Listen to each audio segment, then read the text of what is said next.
అవన్నీ ఏర్పాటు చేస్తూ నాయన ఇంతగా మమ్మల్ని ప్రేమిస్తున్న విధానం బట్టి మీకు స్తోత్రములు నాయన. ఆయన ఇదిగో ఈ మధ్యాహ్న కాల సమయంలో కొద్ది వాక్యములు మేము ధ్యానించుకుని చుండగా చెప్పబోతున్న నాకు మీ పరిశుద్ధాత్మ సహాయం మెండుగా అనుగ్రహించండి అని వినడానికి సిద్ధపడి ఉన్న బిడ్డల్ని మీరు జ్ఞాపకం చేసుకోండి నాయన. ఇదిగో నాయన మరి సమయం ఆలస్యం అవుతున్నప్పటికీ ఆశగా ఎదురు చూస్తున్న బిడ్డల్ని మీరు జ్ఞాపకం చేసుకోండి ఆయన. ఈ కార్యక్రమం అంతా మీ నామ మహిమార్థమే జరిగించమని వేడుకుంటూ మీ ప్రియుడు మా రక్షకుడైన యేసుక్రీస్తు వారి మహోన్నతమైన నామం పేరిట ఈ ప్రార్థన మనవలు అడిగి వేడుకుంటున్నాం మా కన్న తండ్రి, ఆమేన్. ముందుగా దేవాది దేవునికి నా నిండు కృతజ్ఞతాస్తుతులు చెల్లించుతున్నాను. కూడి వచ్చిన మీ అందరికీ కూడా ప్రభు పేరిట నా వందనములు. దేవుడు మనల్ని ఎంతగానో ప్రేమిస్తున్నారు. అయితే క్రైస్తవ జీవితంలో ప్రతి ఒక్కరికి ఉన్న ఆశ ఏంటంటే సువార్తని ప్రకటించాలి. వాక్యం విన్న వాళ్ళకి, రక్షణ పొందిన వారికి, నిజముగా వాక్యాన్ని గ్రహించిన వారికి ఉండే ఆశ, ఆసక్తి ఏంటంటే సువార్త ప్రకటించాలి. ఈ మంట మనల్ని విడిచిపోదు. ఈ తృష్ణ అసలు ఎక్కడి నుంచి వస్తుందో కూడా మనకు తెలియదు. మీరు ఎప్పుడైనా సరే ఆలోచించారా? మాకు వాక్యం ప్రకటించాలనిపిస్తుంది, కానీ ప్రకటింపబడడానికి అనేకమైన ఆటంకాలు ఉన్నాయి, అనేకమైన అవసరతలు ఉన్నాయి, ఎన్నో ఇబ్బందులు ఉన్నాయి, ఎన్నో ఇరుకులు ఉన్నాయి. ఓకే, మానేద్దామా అంటే కనుక ఇది మనల్ని ఎప్పటికప్పుడు నుంచి పరుగులు పెట్టిస్తూనే ఉంటుంది. అందుకే ఇర్మియా గారు అంటారు, నీ మాట చెప్దామంటే ప్రభువా ఏమొస్తుంది? అవమానం వస్తుంది. చెప్పకుండా మానేద్దామా అంటే అది నాలోన మంట వలె మండుచున్నది అంటే. దేవుని మాట నేను చెప్పకుండా ఉండలేను. చెప్తుంటే శ్రమ ఎదురవుతుంది, చెప్పకపోతుంటే నా లోన అది ఏమవుతుంది? మండిపోతుంది. ఎక్కడ మండిపోతుంది? ఎలా మండుతుందంటే దేవుని మాట మనుషులకు చెప్పాలనే ఆశ హృదయంలో అగ్ని వలె మండుచు నా ఎముకల్లో మూసివేసి పెట్టినట్టు ఉందంట. మన లోపల ఏదైనా అగ్ని లోపల మూసి పెట్టేస్తే ఎలా ఉంటుంది? మంట వేసేసి దానిపైన మనం పచ్చిగడ్డ వేసేస్తుంటే పొగ పొలోమని వచ్చేస్తుంటుంది. అది అంటుకున్న తర్వాత విపరీతమైన అగ్ని బయటకు వస్తుంది. ఏమన్నాడు? ఇది నా ఎముకల్లో మూసి పెట్టేసినట్టుంది, నేను దీన్ని మూసి పెట్టకుండా ఉండలేను, చెప్పకుండా ఉండలేను. మనుషులు విన్నా వినకపోయినా నేను దాన్ని చెప్పకుండా ఉండలేను. అది ఒక మంట, ఆ మంట నన్ను ఏం చేస్తుంది? పరిగెట్టిస్తుంది. ఆత్మ పరితాపం నాలో పుడుతుందన్నమాట. కానీ స్వార్థ ప్రకటించాలంటే ఏం కావాలి?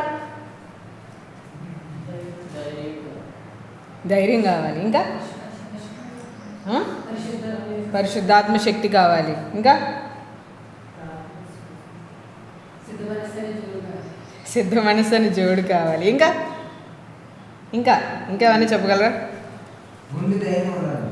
గుండె ధైర్యంగా ఉండాలి, ఇంద్రియ నిగ్రహం కలిగిన ఆత్మ కావాలి. అయితే వీటన్నిటికంటే ముఖ్యంగా ఎక్కువగా మనకి దేవుడి మీద ఆధారపడడం కావాలి. మనం పరిస్థితుల్ని కానీ సమయాన్ని, సందర్భాన్ని ఆలోచిస్తూ ఎలా చేయాలి, ఏం చేయాలని పొలోమని ఆలోచిస్తూ ఉంటాం, కానీ దేవుడి మీద పూర్ణంగా ఆనుకోము.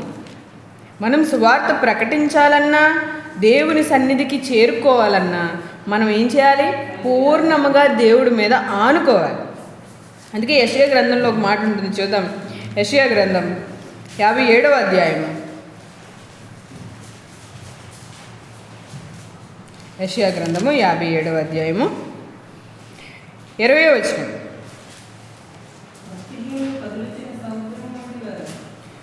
భక్తిహీనులు కదులుచున్న సముద్రము వంటి వారు, అది నిమ్మళింప నేరదు, దాని జలములు బురదను మైలను పైకి వేయును, దుష్టులకు నెమ్మది ఉండదని నా దేవుడు సెలవిచ్చుచున్నాడు.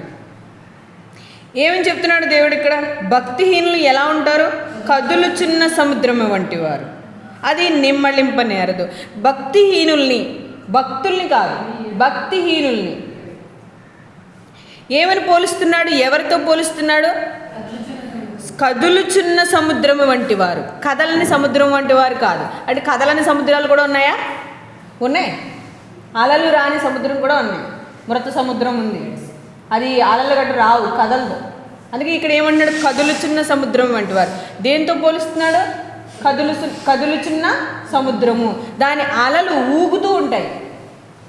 విపరీత పెద్ద పెద్ద అలలు ముందుకు వస్తూ ఉంటే వెనక్కి వెళ్ళిపోతూ ఉంటాయి. అది ఒక చోట కుదురుగా ఉండదు. సముద్రం ఎప్పుడు కూడా అలల వెనక్కి ముందుకి ఊగుతూనే ఉంటాయి. అందుకంటే భక్తిహీనులు ఎలా ఉంటారంటే కదులుచున్న సముద్రము వంటి వారు. అది నిమ్మళింపనేరదు. కదులుచున్న సముద్రానికి నిమ్మళం ఎలా అయితే ఉండదో, భక్తిహీనుడికి హృదయంలో నెమ్మది ఉండదు. ఆలోచనలు విపరీతంగా వచ్చేస్తూ ఉంటాయి. ఒకసారి ముందుకు అంటాడు, ఒకసారి వెనక్కి అంటాడు, ఒకసారి చేసేద్దామంటాడు, ఒకసారి చేయకూడదు అంటాడు, ఒకసారి వెళ్ళిపోవాలంటాడు, ఒకసారి వెళ్ళకూడదు అంటాడు. అందుకే అంటున్నాడు, దాని జలములు బురదను మైలను పైకి వేయను. నీళ్ళు ఆ అలలు వచ్చినప్పుడు ఏమొస్తుంది?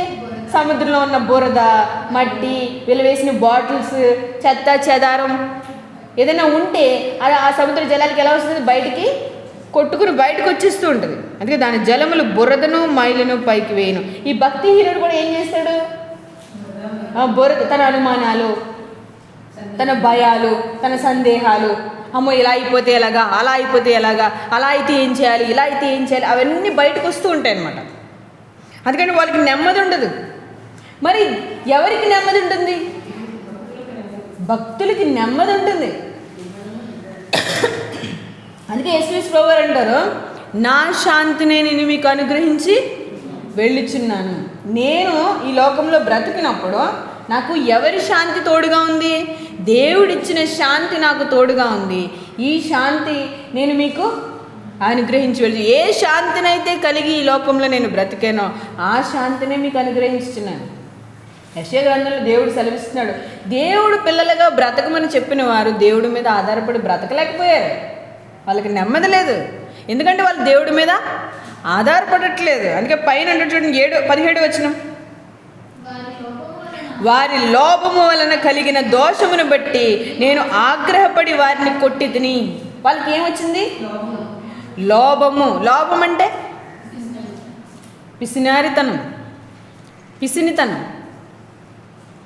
బాగా పొదుపు చేసే, తక్కువలో అయిపోవాలి. స్వార్థ సేవ చేయాలంటే తక్కువలో అవుద్దా? దేవుని సేవ ఎలాంటిది? భారభరితమైనది. మనం వెళ్ళే ప్రాంతం ఎటువంటిది, మనం వెళ్ళిన తర్వాత ఎలా జరుగుతుంది, ఎలా ఖర్చు పెట్టాలి, చాలా భారభరితమైనది. కానీ లోభంతో ఉన్నవాడు దేవుని చిత్తాన్ని నెరవేర్చలేడు. అందుకే అన్నాడు, వారి లోభం వలన కలిగిన దోషమును బట్టి నేను ఆగ్రహపడి వారిని కొట్టితిని, నేను నా ముఖము మరుగు చేసుకుని కోపించితిని. వారు తిరుగుబడి తమకిష్టమైన మార్గమును నడుచుచు వచ్చిరి. ఏం చేస్తున్నారు వీళ్ళు? దేవుని మీద, నా మీద ఆధారపడితే నా చిత్తాన్ని నెరవేరుస్తారని దేవుడు చెప్తున్నాడు. కానీ వీళ్ళు దేవుడి మీద ఆధారపడలేకపోతున్నారు. వీళ్ళ హృదయం ఎల్లప్పుడూ కదులుచున్న సముద్రం వలె అటు ఇటు ఊగిసలాడుతుంది.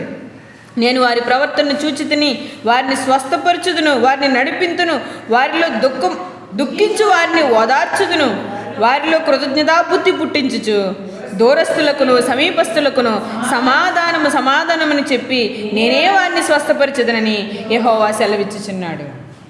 దూరస్తులకును సమీపస్తులకును నేనే వారికి సమాధానాన్ని అనుగ్రహిస్తాను, నేనే వారిని స్వస్థపరుస్తానని ఆయన సెలవిస్తున్నాడు. నా మీద ఆనుకో, పూర్తిగా నన్ను నమ్ము, నా యందు విశ్వాసం ఉంచు, నమ్మకం ఉంచుము, నమ్మిక మాత్రం ఉంచుము. నమ్మకం మాత్రమే కావాలి దేవుడికి. ఏం కావాలి?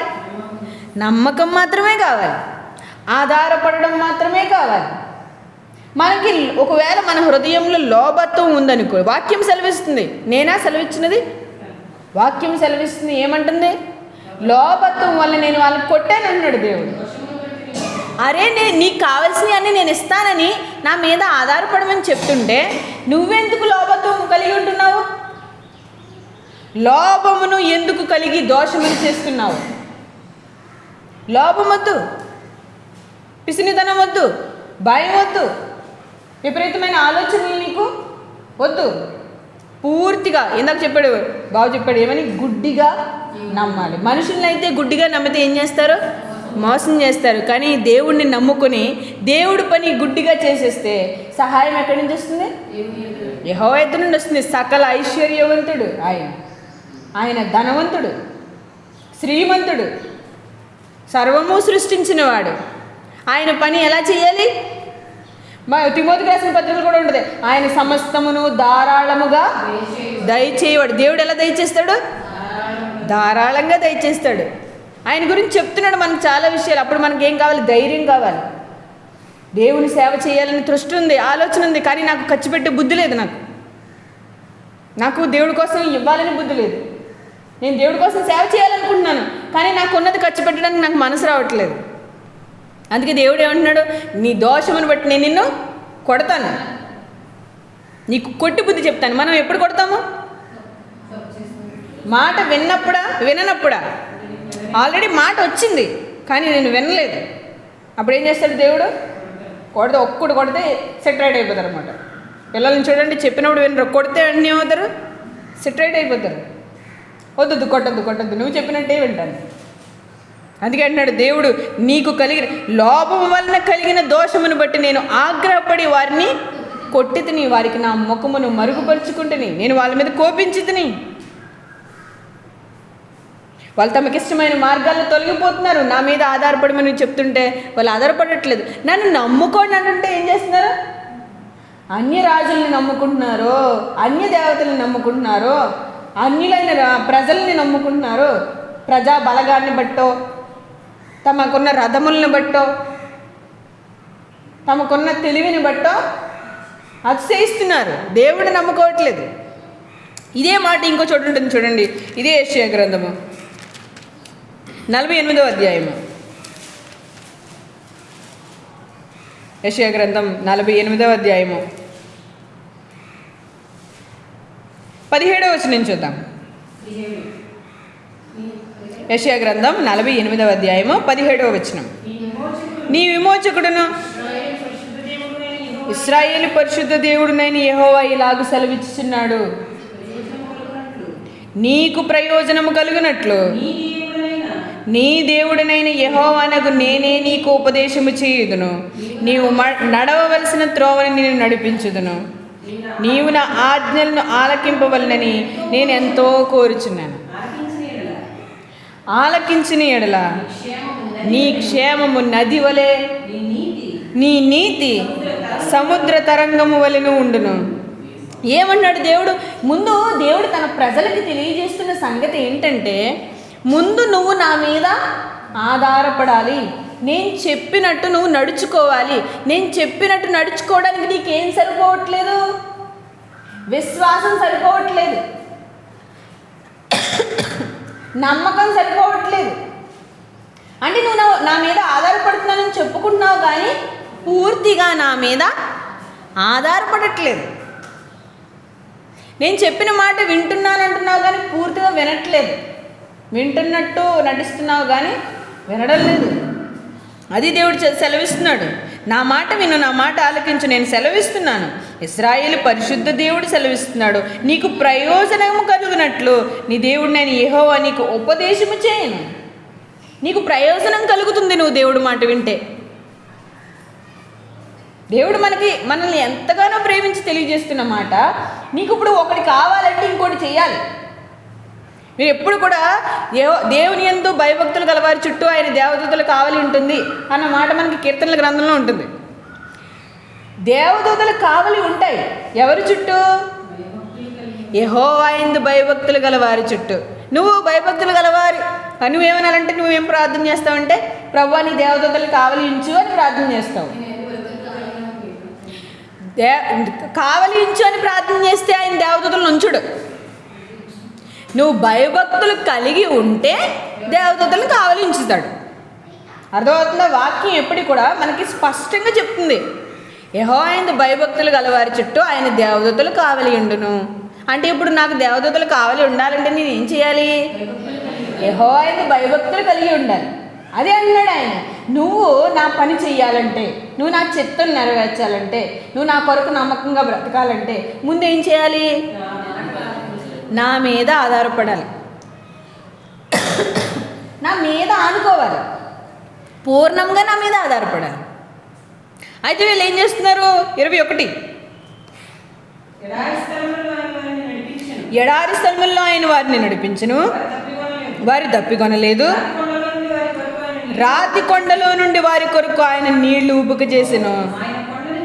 ఆయన కొండను చీల్చగా నీళ్లు ప్రవాహముగా బయలుదేరును. దుష్టులకు నెమ్మది ఉండదని యెహోవా సెలవిచ్చుచున్నాడు. ఆయన అన్నీ అనుగ్రహిస్తున్నాడు, కానీ ఇశ్రాయేలుకి నెమ్మది ఉందా? ఇశ్రాయేలుకి దేవుడు నీళ్ళు ఇచ్చాడు కదా, ఆహారం ఇచ్చాడు కదా, రాతి నుండి నీళ్ళు ఇచ్చాడు కదా, కానీ ఏం లేదు వాళ్ళ హృదయాల్లో నెమ్మది. ఇప్పుడు నీళ్ళు ఇచ్చాడు, మరి రేపటి నీళ్ళ సంగతి ఏంటి? వీళ్ళ ఆలోచన ఇదే. ఇప్పుడు ఇంకా నోట్లో ఉంది ఆహారం, కానీ ఏమంటున్నారు? రేపటికి ఆహారం ఏంటో. మరి కొంచెం ప్రయాణం చేయాలి, ఇక్కడ నీళ్ళు ఉన్నాయి, మరి ఇంకొంచెం ముందుకెళ్తే ఇదంతా ఎడారి ప్రాంతం, నీళ్ళు ఉంటాయో ఉండవో ఇంకా డౌట్. అది ఇక్కడ రాత్రి నుండి నీళ్ళు పుట్టించిన దేవుడు ఎదరికెళ్ళిన తర్వాత మళ్ళీ ఇవ్వడా? ఇస్తాడు కదా. కానీ వీళ్ళకి ఏం లేదు, నమ్మకం లేదు, దేవుడి మీద ఆధారపడే జీవితము లేదు. ఎప్పటికప్పుడు చంచల బుద్ధి, సందేహ బుద్ధి, నెమ్మది లేకపోవడము, విశ్వాసాన్ని విడిచిపెట్టడము. దేవుడు చెప్తూనే వచ్చాడు, ప్రవక్తల మాటలు ఇవే. ధర్మశాస్త్రం ఆచరించండి, ధర్మశాస్త్రాన్ని నమ్మండి, ధర్మశాస్త్రాన్ని అనుసరించి బ్రతకండి అని ప్రవక్తలు చెబుతూ వచ్చారు. ఏంటది? అందుకే పౌలు గారు అంటారు రోమీయులకు రాసిన పత్రికలో, ధర్మశాస్త్రము ఆత్మ సంబంధమైనదని ఎరుగుదుము అంటాడు. ధర్మశాస్త్రం ఏ సంబంధమైంది? ఆత్మ సంబంధమైంది. ఆయన భక్తులతో ప్రవక్తలతో సెలవిచ్చిన మాట ఏంటి? నిన్న కూడా మనం చూసాం హోషేయ గ్రంథంలో, యాకోబు కన్నీరు విడిచి నన్ను అడిగాడు, మీరు కూడా కన్నీరు విడిచి నా మీద ఆధారపడండి, మీరు నన్ను నమ్ముకోండి. దేవుడు సెలవిచ్చిన మాట మీరు నన్ను నమ్మట్లేదు, నా మీద ఆధారపడట్లేదు. యేసుక్రీస్తు ప్రభువారు కూడా ఆయన ఏ కార్యం చేసినా అక్కడ ప్రజలు ఏమన్నారు? మీ విశ్వాసం చొప్పున, మీ నమ్మకం చొప్పున జరుగుతుంది, మీరు నమ్మట్లేదని బాధపడ్డాడు. ఆయన విశ్వాసం ఉంచకపోవటం వలన, ఆయన ఎందు విశ్వాసం ఉంచకపోవటం వలన ఆయన అక్కడ అనేక కార్యములు చేయలేకపోయాను.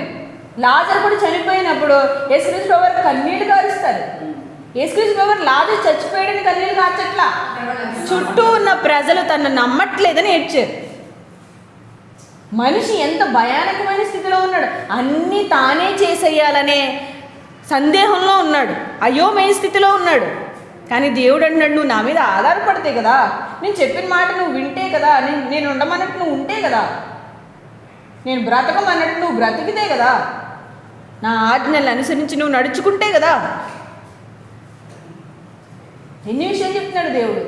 అబ్రహామును పెట్టాడు ఎదురుగుండా. ఎవరిని పెట్టాడు? అబ్రహామును మన కళ్ళ ముందు పెట్టాడు. అబ్రహాము దేవుణ్ణి నమ్మెను, అది అతనికి నీతిగా ఎంచబడెను. ఏం చేశాడు అబ్రహాము?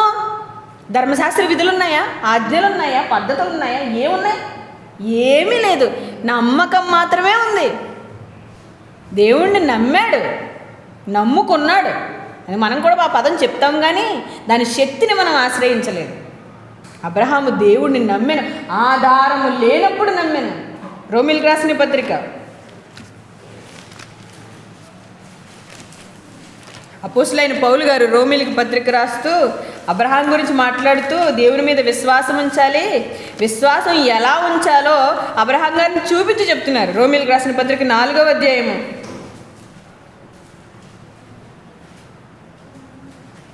18వ వచనం. రోమీయులకు రాసిన పత్రిక 4వ అధ్యాయము 18వ వచనం. నీ సంతానం ఇలాగ ఉండనని చెప్పిన దాన్ని బట్టి తాను అనేక జనములకు తండ్రి అగినట్లు నిరీక్షణకు ఆధారము లేనప్పుడు అతడు నిరీక్షణ కలిగి నమ్మెను. నిరీక్షణకు ఆధారమే లేదు, నమ్మడానికి సోర్స్ లేదు అక్కడ. ఇప్పుడు మీరు ఏదైనా వ్యాపారం చేస్తున్నప్పుడు వాళ్ళు నమ్మకం పుట్టిస్తారు. ఎలాగో, ఇదిగో మనం ఇంత ఎఫర్ట్స్ పెడతాము, ఇంత ఆదాయం పెడతాము, ఇంతమందిని పోగేస్తాము, దీని ద్వారా మనం ఆదాయాన్ని జనరేట్ చేస్తాము, దీని నుంచి పెట్టుబడి పెడతాము, తర్వాత లాభం తీసుకుంటాము. అవునా? రైటేనా? కానీ అబ్రహాంకి ఏం లేదు, అసలు లేదు. అసలు ఇక్కడ ఏం లేదు. దేన్ని బట్టి వ్యాపారం చేయడానికి ఒక తలాంతన్నా ఉంటేనే కదా వ్యాపారం చేస్తాము, కానీ ఒక తలాంత కూడా లేదు అక్కడ. డబ్బు లేకుండా వ్యాపారం చేస్తాను రండి అన్నాను అనుకో. ఇప్పుడు నేను ఏమంటాను, సువార్త ప్రకటిద్దాం, డబ్బులు లేవు రండి. నమ్ముతారా? నమ్మాలి. ఎవరు మరి ముందుండి నడిపించేవారు? దేవుడు. దేవుడు నడిపిస్తాడు. దేవుడు మనకి తోడుగా ఉన్నాడు. దేవుడు మనకు కావాల్సినవన్నీ ధారాళంగా ఇస్తాడు.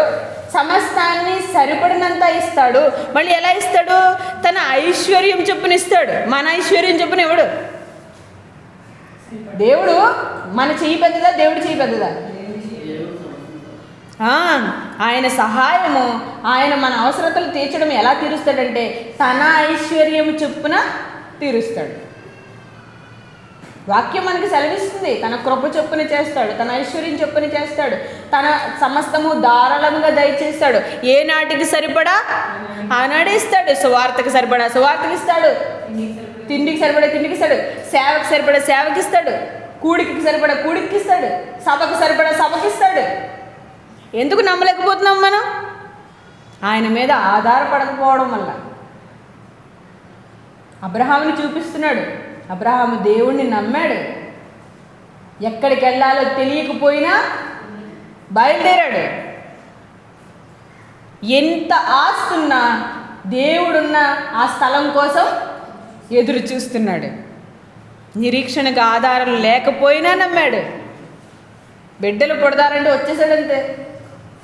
శారా కూడా మొదట నవ్వింది, కానీ మొదట నవ్వింది, తర్వాత ఏం చేసిందంటే చూడండి, అదే వచనంలో ఉంటుంది.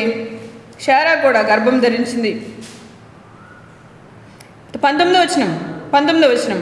మరియు అతడు విశ్వాసమునందు బలహీనుడు కాక రమారమి 100 ఏండ్ల వయస్సు గలవాడి ఉండి అప్పటికి తన శరీరము మృతతుల్యమైనట్టును శారా గర్భమును మృతతుల్యమైనట్టును ఆలోచించాను కానీ ఏమని ఆలోచిస్తున్నాడు?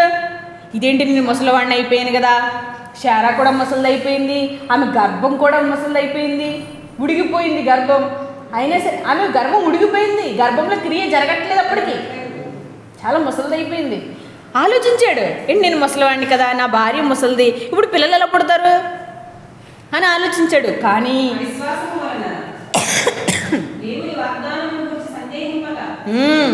అవిశ్వాసము వలన దేవుని వాగ్దానం గురించి సందేహింపక దేవుని మహిమపరిచి వెంటనే ఆలోచన వచ్చింది. శరీరం ఇలా ముత్తతుల్యం అయిపోయింది కదా, మాకు పిల్లలు ఎలా పుడతారు, ఇప్పుడు దాకా పిల్లలు లేరు, ఇప్పటికిప్పుడు పిల్లలు ఎక్కడి నుంచి వచ్చేస్తారు అని ఆలోచన వచ్చింది. కానీ అవిశ్వాసిగా సందేహించక దేవుణ్ణి మహిమపరిచి వెంటనే ఏమన్నాడంటే దేవుడే చూసుకుంటాడు. ఆయనకు అలవాటు అసలే. ఏమంటాడు ప్రతిసారిని? దేవుడు ఉన్నాడు, దేవుడే చూసుకుంటాడు అంటాడు. దేవుడే చూచుకున్నాను. ఆయన వెంటనే ఏమనుకున్నాడంటే దేవుణ్ణి మహిమపరిచి, ఎలా మహిమపరిచాడు? దేవుడే చూచుకుంటాడు అన్నాడు. దేవుణ్ణి మహిమపరిచి ఆయన వాగ్దానం చేసిన దాన్ని నెరవేర్చుటకు సమర్థుడని రూఢిగా విశ్వసించి విశ్వాసము వలన బలము పొందెను. దేని వలన బలం పొందాడు? విశ్వాసము వలన బలము పొందాడు. దేవుడే చూసుకుంటాడు అన్న మాటలోనే ఏముంది? విశ్వాసం ఉంది. దేవుడే చూసుకుంటాడు. దేవుడు సమస్తము చేయగలడు. ఆయనకు అసాధ్యమైనది ఏదైనా ఉన్నదా? ఏమీ లేదని గుడ్డిగా దేవుణ్ణి నమ్మేశాడు. ఈరోజు కూడా సంఘం చేయవలసింది అదే. మనకి కాని పనులు, మనం చేయలేని పనులు, మనం దేవుడి కోసం ఏదైతే చెయ్యాలనుకుంటున్నామో అది మనకి కానప్పుడు మనం ఏం చేయాలి? దేవుణ్ణే మహిమపరిచి దేవుడి మీదే ఆధారపడి దేవుని యందే విశ్వాసం ఉంచాలి, దేవుని యందే నమ్మకం ఉంచాలి. దేవుడే చూసుకుంటాడు, దేవుడే సాయం చేస్తాడు. మనం ఏం చేయాలి? దేవుడి మీద ఆధారపడి నమ్మకం కలిగి ఉండాలి. దేవుడికి అసాధ్యమైనది లేదు, ఖచ్చితంగా దేవుడు సహాయం చేస్తాడు. ఎందుకంటే ఇది ఎవరి పని? దేవుని పని. సువార్త చేయాలన్న ఆశ ఉంది, తృష్ణ ఉంది, పరిగెట్టాలని ఉంది, ప్రజల్లో చెప్పాలని ఉంది, కానీ చేయలేకపోతున్నాను. చేయగలను ఎప్పుడు? దేవుడి మీద పూర్ణముగా ఆధారపడినప్పుడు, నమ్మకం ఉంచినప్పుడు చేయగలను ఖచ్చితంగా. అలా ఆధారపడిన వ్యక్తే అపోస్తులైన పౌలు గారు. ఆయన పూర్ణంగా అబ్రహాముని చూపిస్తూ, అబ్రహాములా ఆధారపడుతూ, ధర్మశాస్త్ర ప్రవీణుడు, క్రీస్తు యొక్క దర్శనమును పొందినవాడు, దేవుని చేత ఏర్పరచబడి అన్యజనులకు సువార్త ప్రకటిస్తున్నవాడు, అట్టివాడు సువార్త ప్రకటిస్తున్నప్పుడు యూదులకు ఎలా కనిపించాడు? చాలా వ్యతిరేకతలు వచ్చాయి పౌలు గారికి. చాలా భయంకరమైన మాట అంటారు, చూడండి ఆ మాట చూద్దాము. అపోస్తుల కార్యములు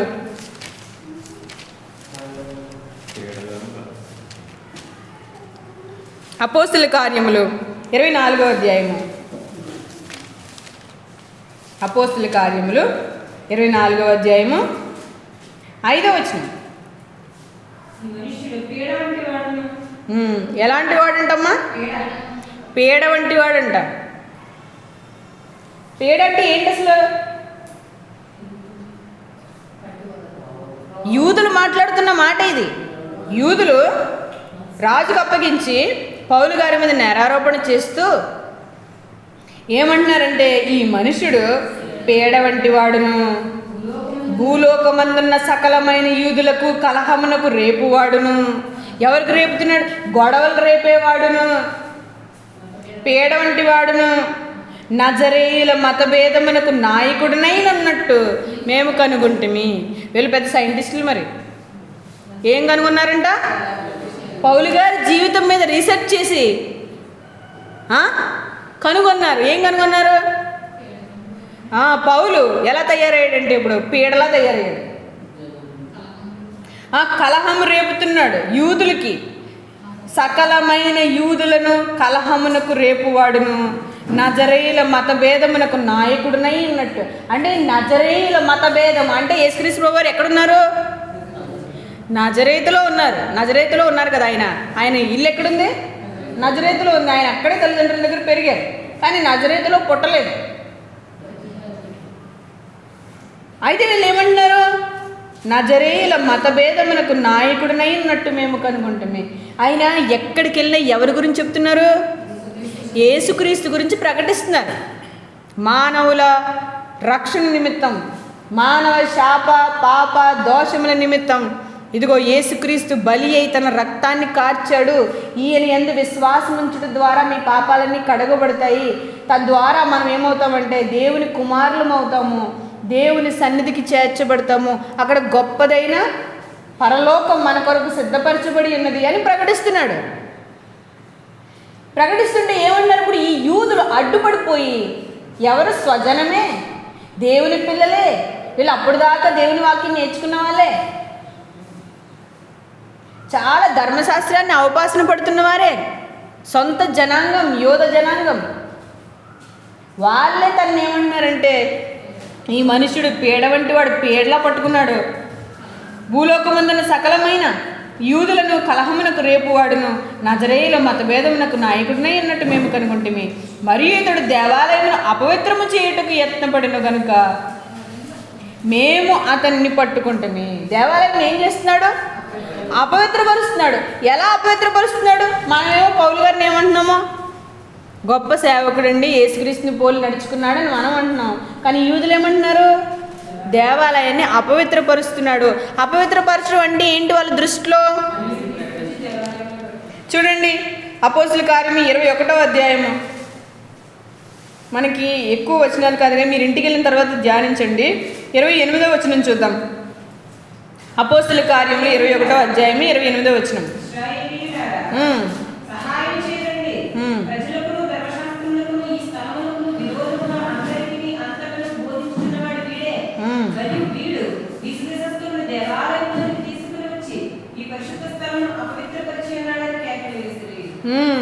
ఏం చేస్తున్నాడు? గ్రీసు దేశస్తుల్ని దేవాలయంలోకి తీసుకుని వచ్చాడు కాబట్టి ఇది అపవిత్రం అయిపోయింది. నిజానికి గ్రీసు దేశస్తుల్ని పౌలు గారు లోపలికి తీసుకుని రారు. వేరే ఒక అతను ఉంటే వాళ్ళు అన్యుడు అనుకుని వీళ్ళే గొడవ పెట్టేస్తారు. వీళ్ళకి పూర్తిగా విషయం కూడా తెలీదు. ఎందుకు ఈ గొడవ పెట్టేవాళ్ళు ఎవరు? యూదులు విషయం అసలు పూర్తిగా తెలుసుకోరు. ఇలా చూసారంత పౌలు గారిని గొడవ పెట్టేసి ఎక్కడి దగ్గర తీసుకెళ్ళిపోయారు? అధిపతి దగ్గర తీసుకెళ్ళిపోయారు, గొడవలు పెట్టేశారు, జైలుకి వెళ్ళారు, ఆయన చెరసాలు అనుభవిస్తున్నారు. రాజు ముందుకెళ్ళి మాట్లాడుకోవాల్సిన సందర్భాలు ఏర్పడతాయి. అసలు పౌలు గారు ఏం చెప్తున్నారు కూడా వాళ్ళు ఆలోచించరు. ఎందుకంటే యేసుక్రీస్తు వాళ్ళకి అర్థం కాలేదు, సువార్త వాళ్ళకి అర్థం కాలేదు, దేవుడినే పట్టుకుని ఉన్నారు వాళ్ళు. అసలు వీళ్ళందరూ కూడా ధర్మశాస్త్రాన్ని ఆచరించే వాళ్ళే. ధర్మశాస్త్రాన్ని ఆచరించే వాళ్ళు, ధర్మశాస్త్ర యాజకులుగా, ప్రధాన యాజకులుగా పనిచేస్తున్న వాళ్ళు. కానీ యేసుక్రీస్తు అర్థం కాదు వీళ్ళకి, ఎందుకంటే వీళ్ళకి డబ్బు పిచ్చి పట్టేసింది. ఆయన దయ్యం పట్టినవాడు అన్నారు, బయల్జెబూల్ అన్నారు. వీళ్ళకి ధన పిచ్చి పట్టేసి, అధికార పిచ్చి పట్టేసి, మేము ధర్మశాస్త్ర ప్రవీణులము, మేము గొప్పవారము, మేము విశ్రాంతి దినమును ఆచరించేవారము, మేము అగ్రగణ్యులుగా పిలువబడుతున్నాము అని చెప్పుకుంటూ ప్రభువుని దూరంగా పెట్టి, ప్రభువు మనసుని అర్థం చేసుకోకుండా, దేవుని చిత్తమును ఏమాత్రం అర్థం చేసుకోకుండా తామే గొప్పవారని చెప్పుకుంటున్నారు. అందుకే యేసుక్రీస్తు వారు ఎప్పటికప్పుడు వాళ్ళ మీద విరోధంగా మాట్లాడారు. తమను తామే వారి నీతిమంతులుగా కనపరుచుకుంటారు. వాళ్ళు దేవుని ప్రజల మీద ప్రేమను చూపించే వాళ్ళు కాదు. వాళ్ళు పౌలు గారు కూడా తన వాదన చెప్పుకుంటున్నప్పుడు ఏమంటారు చూడండి. ఆ తర్వాత 23వ అధ్యాయం మొదటి వచనం నుంచి చూద్దాం. అపోస్తలుల కార్యములు 23వ అధ్యాయం మొదటి వచనం. పౌలు మహాసభ వారిని తేర్చూచి, సహోదరులారా, నేను నేటి వరకు కేవలం మంచి మనస్సాక్షి గలవాడినై దేవుని ఎదుట నడుచుకొని చుంటినని చెప్పాను. నేను కేవలం మంచి మనస్సాక్షి కలిగిన వాడను, దేవుని సువార్తను ప్రకటిస్తున్నాను, నేను ఎవరి మీద ఏ భేదం పెట్టలేదు అని ఆయన వాదన ఆయన వినిపించుకుంటున్నప్పుడు, అందుకు ప్రధాన యాజకుడైన అననీయ అతని నోటు మీద కొట్టుడని దగ్గర నిలిచిన వానికి ఆజ్ఞాపింపగా, పౌలు అతన్ని చూచి, సున్నము కొట్టిన గోడ, దేవుడు నిన్ను కొట్టిన. నేను ఏమన్నాడు ప్రధాన యాజకుడు? అతను నోటు మీద కొట్టండి అన్నాడు. అంటే ఒక ప్లేస్లో కూర్చున్నాడు, ఒక కుర్చీలో కూర్చున్నాడు అధికారిగా, ప్రజలతో దగ్గరున్న వాళ్ళతో ఆదేశిస్తున్నాడు. ఏమని? అతను నోటు మీద కొట్టండి ముందు అంటే ఏం మాట్లాడుతున్నారో వాళ్ళు వినట్లేదు. మాట్లాడుతున్న వాదనని తృణీకరించడానికి ఆ మూతి పెట్టి కొట్టమంటున్నాడు. మీకు అర్థం కావాలి ఈ విషయాలన్నీ ఎందుకు చెప్తున్నానంటే, పౌలు గారు యేసుక్రీస్తు గురించి ప్రకటిస్తున్నప్పుడు అతని మనసును అర్థం చేసుకోకుండా అతన్ని పై రూపమునకే చూసి వాళ్ళు తీర్చిస్తున్నారు. ఖచ్చితంగా పౌలు గారికి ఎలా జరిగిందంటే, సువార్త ప్రకటిస్తున్నప్పుడు కూడా క్రైస్తవులకు కూడా ఇదే పరిస్థితి ఎదురవుతుంది. వాళ్ళు పై రూపంలోకి చూసి మనతో మాట్లాడతారు, మన మనసుని గ్రహించలేరు త్వరగా. పై రూపంలోకి చూసి ఏమంటున్నారు? పీడ వంటి వాడు, కలహమును రేపువాడు, భూమి అందున్న సకల యూదులకి ఏం చేస్తున్నాడంటే గొడవలు పెడుతున్నాడంట. నజరేయుల మత భేదములకు నాయకుడై ఉన్నాడు. ఎందుకంటే ఆయన యేసుక్రీస్తు ప్రభువారు నజరేయుడని పిలువబడ్డాడు. ఎందుకంటే ఆయన నజరేతులో నివసించాడు కనుక నజరేయుడు అని పిలువబడ్డాడు.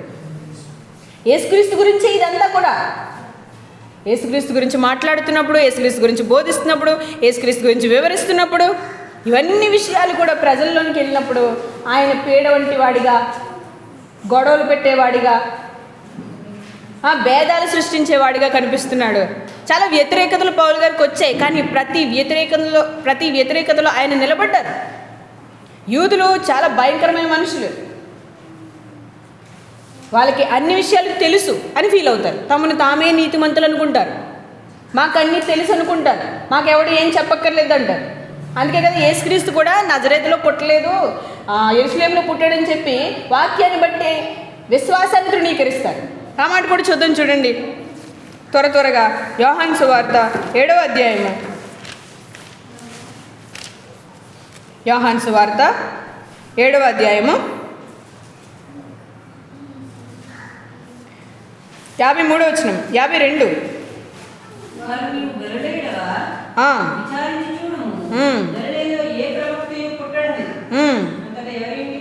ఆ పైన ఆ పారాగ్రాఫ్ అంతా మీరు చదవండి, 45 నుంచి 53 వరకు కూడా చదవండి. అక్కడ ఏమంటారంటే, యేసుక్రీస్తు ఈయన యేసుక్రీస్తేనేమో, దేవుడు పంపించే మెస్సయ్య ఇతనేనేమో అని ప్రజలు అడుగుతున్నప్పుడు ఈ పరిసయ్యులు, శాస్త్రులు, ఈ గుంపులో ఉన్న వాళ్ళు ఏమంటారంటే, ఈ యూదులు ఏమంటారంటే, గలిలయలో ఏ ప్రవక్త పుట్టాడు, వెళ్ళి వాక్యం చూసుకో, మాకు రెఫరెన్స్లన్నీ బాగా తెలుసు. వాక్యం పట్టుకుని మాట్లాడుతున్నారు అనమాట. ధర్మశాస్త్ర ప్రవీణులు కదా వీళ్ళు, అందుకని వాక్యం పట్టుకుని అంటున్నారు, నజరేతులో ఏ ప్రవక్త పుట్టాడో మాకు బాగా తెలుసు. మరి యేసుక్రీస్తు ఎక్కడున్నాడు? నజరేతులోనే ఉన్నాడు. ఆయన గలిలయలోని నజరేతులో ఉన్నాడు. ఆయన నజరేతులో ప్రవక్త పుట్టడు అని చెప్తున్నారు వీళ్ళు. మరి యేసుక్రీస్తు నజరేతులోనే ఉన్నాడు కదా, అక్కడికి ఎలా వచ్చాడు? ఆయన యెరూషలేములో పుట్టాడు, నజరేతులో వచ్చి అక్కడ నివసిస్తున్నారు వాళ్ళ కుటుంబం. ఆయన మొదట వాళ్ళు ఎక్కడికి వెళ్ళారు? యెరూషలేంకి ఎందుకు వెళ్ళారు? జనసంఖ్య లెక్క పెట్టుకోవడానికి వాళ్ళు ప్రజా సంఖ్యలో వారు చేర్చబడడానికి వాళ్ళు యెరూషలేంకి వెళ్ళారు. ప్రవచనం నెరవేర్చబడింది. యెరూషలేంలో పుడతాడు అని ప్రవచనం ఉంది. ఆయన యెరూషలేంలోనే పుట్టాడు. తర్వాత వాళ్ళు అది పూర్తయిన తర్వాత నజరేతుకు వచ్చి అక్కడ నివసిస్తున్నారు. కాబట్టి ఆయన ప్రస్తుతానికి ఎక్కడున్నారు? నజరేతు నిజంగా భయానకమైన ప్రాంతం అని, అది యూదులు ఏమాత్రం అక్కడికి వెళ్ళరని చాలా విషయాలు నేను విన్నాను. అందుకని వాళ్ళు ఏమంటున్నారు? మెస్సీ నజరేతులో పుట్టడు, మాకు బాగా తెలుసు, కావాలితే వెళ్ళి చదువుకో అని చెప్పి అక్కడ ఎవరింటికి వాళ్ళు వెళ్ళిపోయారు. యూదులతో మాట్లాడడం చాలా కష్టం. వాళ్ళ జ్ఞానాన్ని అవకాశం పట్టిన వారు ధర్మశాస్త్ర ప్రవీణులుగా చలామణి అవుతున్నారు. ధనార్జన బాగా చేయడం తెలుసు, వ్యాపార లావాదేవీలు బాగా తెలుసు వాళ్ళకి. అందుకే కదా ఈరోజు వ్యాపార దిగ్గజాలు ఎవరు? యూదులు. ఫేస్బుక్, యూట్యూబ్, గూగుల్ ఇవన్నీ ఎవరివి? యూదులే దీన్ని రాజ్యం వెళుతున్నారు నేటికి కూడా. ఎవరు వారు? వ్యాపార దిగ్గజాలు. వాళ్ళకి బాగా తెలివి ఉంది, జ్ఞానం ఉంది. అందుకే వాళ్ళకి ఏం లేదు? దేవుని మీద విశ్వాసము, దేవుని మీద ఆధారపడము లేదు. ఆధారపడిన వ్యక్తి ఎవరు? పౌలు గారు. యేసుక్రీస్తుని నమ్ముకుని యేసుక్రీస్తు మీద విశ్వాసం ఉంచి తన పాపములు కడిగి వేసుకుని యేసుక్రీస్తు యొక్క సువార్తను ప్రకటిస్తున్నారు పౌలు గారు. అట్టి పౌలు గారు ఈ యూదులకి ఎలా కనిపిస్తున్నారు? పీడ వంటి వారిగా, కలహ బుద్ధి గలవారిగా, మతభేదములు పుట్టించేవాడిగా కనిపిస్తున్నాడు. అందుకే పౌలు గారు వీళ్ళ గురించి పత్రికల్లో రాస్తే ఒక మాట అంటారు చూడండి, ముగించుకుందాం. తెస్సలోనికైలకు రాసిన పత్రిక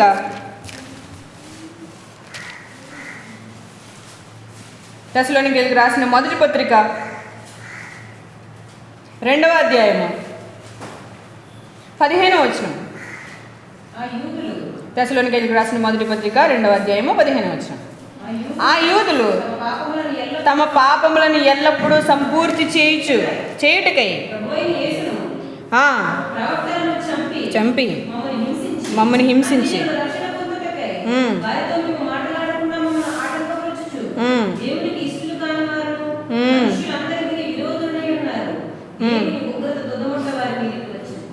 చూసారా? వారు దేవునికి ఇష్టలు కాని వారును ఉన్నారు. మరి దేవునికి ఎవరంటే ఇష్టము? విశ్వాసము లేకుండా దేవునికి ఇష్టడై ఉండుట అసాధ్యము. హెబ్రీయులకు రాసిన పత్రిక 11వ అధ్యాయంలో మీరు చూస్తారు, విశ్వాసం లేకుండా దేవునికి ఇష్టడై ఉండుట అసాధ్యము. ఎవరిష్టం దేవుడికి? విశ్వాసము కలిగిన వారు, నమ్మకం కలిగిన వారు, ఆయన మీద ఆధారపడి వారే ఆయనకి ఇష్టం. కానీ ఇక్కడ ఈ యూదులు ఏం చేస్తున్నారు? సువార్తను ఆటంకపరుస్తున్నారు. ప్రకటించే వారిని ప్రకటించకుండా చేస్తున్నారు. ప్రకటించే వారి మీద ఎలాంటి పేర్లు పెడుతున్నారు? పీడ వంటి వారు, కలహ బుద్ధి గలవారు, గొడవలు పెట్టేస్తారు. ఇక్కడ ఎక్కడికి వస్తే అక్కడికి గొడవలు అని చెప్తూ ఆటంకపరుస్తున్నారు. అన్యజనులు రక్షణ పొందకుండాటకే వారు ఏం చేస్తున్నారు? మేము అన్యులతో మాట్లాడకుండా ఆటంకపరుస్తున్నారు. వీళ్ళు ఏం మాట్లాడతారు? సువార్త మాట్లాడతారు. మరి అందుకని ఏం చేస్తున్నారు? ఆటంకపరుస్తున్నారు. దేవునికి ఇష్టం కాని వారిగా జీవిస్తున్నారు. దేవునికి విరోధులుగా జీవిస్తున్నారు. దేవుని ఉగ్రత తుదముట్ట వారి మీదకి వచ్చును. సువార్తకి ఆటంకపరిచే వారికి ఏమొస్తుంది? ఉగ్రత వస్తుంది. ఇది మనం ఎప్పుడు కూడా దృష్టిలో పెట్టుకోవాలి. దేవుని ఉగ్రత వస్తుంది, దేవుని శిక్ష వారి మీదకి వస్తుంది. అందుకే మనం ఎప్పుడు కూడా సువార్తకు ఆటంకపరచకూడదు, సువార్త చేయడానికి వెనకాడకూడదు. అందుకే కదా నాగడ్డ మీద చెయ్యి వేసి వెనక్కి తిరిగి చూచేవాడు నాకు పాత్రుడు కాదు. నువ్వు సువార్త, నువ్వు భూమిని దున్నుకుంటూ ముందుకే పోవాలి. ఏం చేయాలి? దున్నాలి, దున్నబడాలి కదా. అందుకే దున్నని ప్రాంతంలో దున్నుడి అంటాడు. ఆ ప్రాంతాలను మీరు దున్నాలి, బాగుగా నేలను ఏం చేయాలి? బాగు చేయాలి, విత్తులు విత్తాలి, కలుపు పీకాలి. వ్యవసాయకుడు మీరు బైబిల్ చదవండి, ఎక్కడైనా సరే వ్యవసాయకుడికి తగ్గట్టుగా ఎన్నో మాటలు ఉంటాయి. వ్యవసాయకులకు తగ్గట్టుగా వ్యవసాయకులకు రాయించాడు, వ్యాపారస్తులకు తగ్గట్టుగా వ్యాపారస్తులకు రాయించాడు, సుంకర్లకు తగ్గట్టుగా సుంకర్లకి, వడ్డీ వ్యాపారులకు రాయించాడు. దేవుడు ఎవరిని విడిచిపెట్టల. అనంత జ్ఞాని ఆయన జ్ఞానమునకు మితి లేదు, సర్వజ్ఞాని. అందుకే కదా ఆయన బుద్ధి జ్ఞాన బాహుళ్యములు వర్ణింప నశక్యములు. ఆయన అడుగు జాడలు పట్టణ సత్యము. ఆయనకి ఆలోచన చెప్పువాడేవాడు, ఆయనకి ఇచ్చి తీసుకుని వాడేవాడు, ఆయనకి ఆలోచన చెప్పేవాళ్ళు ఎవరు? అసలు సమస్తము ఆయనదే కదా. అట్టి దేవుడు మనిషిని ఏమంటున్నాడు? అరే నా మీద ఆధారపడు, నన్ను నమ్ము, నేను చెప్పింది చెయ్యి. దేవుడు ఏమడిగాడు? యథార్థవంతులుగా, సత్యవంతులుగా, ప్రేమ కలిగిన వారిగా, బుద్ధి కలిగిన వారిగా దేవుడు మాట వినండి, దేవుడు చెప్పినట్టుగా చెయ్యండి, దేవుని మీద ఆధారపడండి పూర్తిగా, పూర్ణంగా. నువ్వు ఈ లోకంలో ఎవరి మీద ఆధారపడినా నీకు నష్టం కలుగుతుందేమో, కానీ దేవుడి మీద ఆధారపడితే నీకు నష్టం కలగదు. ఎందుకంటే ఆయన నమ్మదగిన వాడును, న్యాయవంతుడును. దేవుడు ఎట్టివాడు? నమ్మదగిన వాడును, న్యాయవంతుడినై, నీతిమంతుడినై ఉన్నాడు. ఆయన యొద్దకు వచ్చేవారిని ఆయన ఎంత మాత్రమో త్రోసివేడు. ప్రభువా, నేను నీ మీద ఆధారపడ్డాను, నీ సేవ చేయడానికి సిద్ధపడుతున్నాను, నీవే నాకు సహాయం చేయాలన్నప్పుడు ఆయన తప్పకుండా సహాయం చేస్తాడు. మన బలహీనతలు ఎత్తి చూపిస్తాడు. మనకు ఒకవేళ మనకి ఏదైనా అవిశ్వాసం ఉన్నా, మనలో ఆయన నచ్చనిది చేదైన వేరు ఏదైనా ఉన్నా ఆయన తీసేసుకోమని చెప్తాడు. ఆయన చేదరించి గెంటేడు. చక్కగా తీసుకుని మన తప్పులు మనకు తెలియజేసి వాటిని సరిదిద్ది మనల్ని బాగు చేసి వాడుకుంటాడు. అంత గొప్ప ప్రేమ అయింది. మనుషులైతే వేలెత్తి చూపించి గెంటేస్తారు బయటికి, కానీ ఆయన హక్కును చేర్చుకుని మార్చి ఆదరించి ప్రేమించి మనల్ని మళ్ళీ తనకు నచ్చినట్టుగా మార్చుకుని వాడుకుంటాడు. అందుకే మీరు ఫిలోమోనుకు పత్రిక చదివినప్పుడు చాలా ఆశ్చర్యంగా ఉంటుంది. పౌలు గారు దైవ లక్షణాలు కలిగి ఉండటానికి ప్రయాసపడ్డారు. ఫిలోమోనుకు రాసిన పత్రికలో ఒనేసిము ఫిలోమోన్ గారి దగ్గర నుంచి వెళ్ళిపోతాడు, ఏదో తప్పు చేస్తాడు, మొత్తం మీద అక్కడి నుంచి పారిపోతాడు. పారిపోయినప్పుడు ఎవరికి దొరుకుతాడు? పౌలు గారికి దొరుకుతాడు. పౌలు గారు అతన్ని చేదరించక, గెంటి వేయక, అతన్ని చేర్చుకుని అసలు ఎలా మార్చాడు అలాంటి దొంగని. ఒకవేళ దొంగ ఉండొచ్చు, మాట వినని వాడై ఉండొచ్చు, ఒకవేళ కొంకెరడై ఉండొచ్చు, అంటే ఏమాత్రం వంచలేని ఒక వంగని కర్ర ఉండొచ్చు, మాన్లా ఉండొచ్చు, ఒక మొద్దు లాంటి వాడై ఉండొచ్చు. అలాంటి వ్యక్తిని పౌలు ఏం చేశాడు? శిల్పంగా చేశాడు. శిలని ఏం చేశాడు? శిల్పంగా చేశాడు. దేవుని ప్రేమ అది. దేవుడు అలా చేస్తాడని చెప్పడానికి పౌలు గారు మనకు మాదిరి చూపిస్తున్నారు. ఒక వ్యక్తి తన దగ్గరకు వచ్చినప్పుడు, మాట వినని వ్యక్తి తన దగ్గరకు వచ్చినప్పుడు మంచిగా మార్చి, ఇదిగో ఇప్పుడు ఈ ఒనేసిము నీకు మాత్రమే కాదు, ప్రభువుకి సహకారిగా ఉంటాడు. ప్రభువు పనిలో నీకు సహకారిగా ఉంటాడు. ఇంతకుముందు నీ సొంత పనుల్లోనే సహకారిగా లేడు, కానీ ఇప్పుడు నీకును దేవునికి ప్రయోజనకరమైన వాడిగా ఉన్నాడు. కాబట్టి అతను త్రోసివేయకు. అతడు ఏదైనా నీకు నష్టం జరిగిస్తే కనుక అది నా లెక్కలోకి చేర్చు. అట్టి ప్రేమ మనకు ఉండాలి. మనం పూర్ణముగా దేవుడి మీద ఆధారపడాలి. భక్తుల్ని మాదిరిగా పెట్టుకుని బ్రతకాలి. దేవునికి సాక్షులుగా బ్రతకాలి. దేవునిని గూర్చి సాక్ష్యం ఇచ్చే పిల్లలుగా జీవించాలి. పూర్ణముగా మనం దేవుడి మీద ఆధారపడాలి. కాబట్టి చెప్పిన వాక్యాలన్నీ కూడా మీరు ధ్యానించండి, దేవుని ప్రేమను అర్థం చేసుకోండి. పూర్ణంగా దేవుని మీద ఆధారపడడానికి ఆయన్నే సహాయం అడగండి. ఎందుకంటే అబ్రహాం గారు దేవుడి మీద ఆధారపడడానికి కూడా దేవుని దగ్గరే సహాయం పొందుకున్నాడు. కాబట్టి అటు సహాయాన్ని మనం అర్థిద్దాం. అందరూ తలలు వంచినట్లయితే ప్రార్థన చేసుకుందాం. పరలోకమందున మా కన్న తండ్రి, మీ ఘనమైన, ఉన్నతమైన, మహోన్నతమైన నామమునకు వందనములు, స్తుతులు, స్తోత్రములు. ప్రభువా నాయన, కేవలం మమ్మను బట్టి కాక మీ కుమారుడు చూపించిన ప్రేమను బట్టి మీ సన్నిధికి చేరి వస్తున్నాను. నాయన, మమ్మల్ని జ్ఞాపకం చేసుకోండి. మీ మనసు ఎంత గొప్పదో, మీ ప్రేమ ఎంత గొప్పదో, మీ కుమారుడు ఎంతగా మా కొరకు నాయన రిక్తుడిగా మార్చుకున్నాడో తాను మేము గ్రహిస్తున్నాం. నాయన, సహాయం చేయండి. ఇదిగో మాకు ఇవ్వబడిన ఈ చిన్ని సంఘాన్ని మీరు జ్ఞాపకం చేసుకోండి. మేము కొద్ది మందిగా కూడి ఉండగా నాయన, మీ పని చేయాలని తప్పిస్తూ ఉండగా నాయన, ఆశ కలిగి ఉండగా నాయన సహాయం చేయండి. మాకు మీ పరిశుద్ధాత్మ సహాయంలో మాకు మెండుగా దయచేయండి. నాయన, పూర్ణముగా మీ మీద ఆధారపడి కేవలం మిమ్మల్ని మాత్రమే నమ్ముకొని మీ పని పూనుకొనుటకు మాకు శక్తినివ్వండి. మా ఆయన, మాకు సమస్త మార్గాలను సరళము చేయండి. క్రీస్తు యొక్క మార్గంలో ధైర్యంగా నడిచిపోవటకు మాకు సహాయం చేయండి. సువార్తను ఆయుధంగా ధరించుకుని మీ సేవలో ఉన్నతంగా ముందుకు కొనసాగటకు కృప దయచేయండి. ఎన్నో ప్రాంతాలు ఉండగా ప్రభా, ఆ ప్రాంతాలన్నిటిలో కూడా ధైర్యంగా మీ సేవ చేయటకు కృప దయచేసి నడిపించమని వేడుకుంటూ మీ ప్రియుడు మా రక్షకుడైన యేసుక్రీస్తు వారి యొక్క మహోన్నతమైన నామం పేరిట ఈ ప్రార్థన మనలో అడిగి వేడుకుంటున్నాం మా కన్న తండ్రి. ఆమేన్. అందరికీ వందనాలు.